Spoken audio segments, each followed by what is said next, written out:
কয়েকটা কই মাছ এবং কয়েকটা সিলভার মাছ ধুয়ে পরিষ্কার করে নিয়েছিলাম। দেখতে পাচ্ছেন এখানে পরিমাণ মতো লবণ, মরিচের গুঁড়া, হলুদের গুঁড়া দিয়ে একটু মাখিয়ে নিচ্ছিলাম মাছগুলো ভাজার জন্য। কড়াই গরম হয়ে গেলে তাতে আমি পরিমাণ মতো তেল দিয়ে নেব।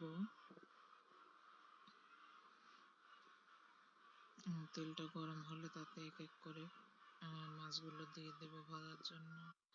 এগুলো ছিল দেশি কই, বিলের দেশি কই এবং কয়েক টুকরা সিলভার মাছও দিয়েছিলাম সাথে ভাজা খাবার জন্য। আপনারা দের কার কার ভালো লাগে এই মাছ ভাজা খেতে অবশ্যই জানাবেন কমেন্টে। আর এই দেশি কই মাছকে কিভাবে খেতে পছন্দ করেন তাও জানাবেন।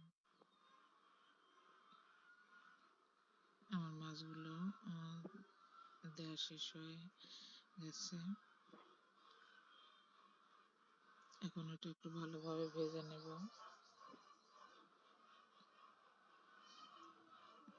আর মাছগুলো এক পাশ ভাজা হয়ে গেলে আমি আরেক পাশটা উল্টে দিচ্ছিলাম।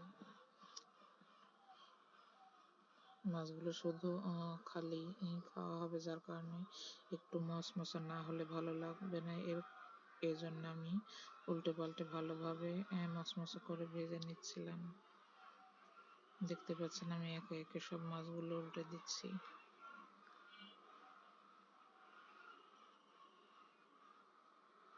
বিলের দেশি কই গুলো ভাজা খেতে কিংবা রান্না খেতে আসলে অনেক মজা।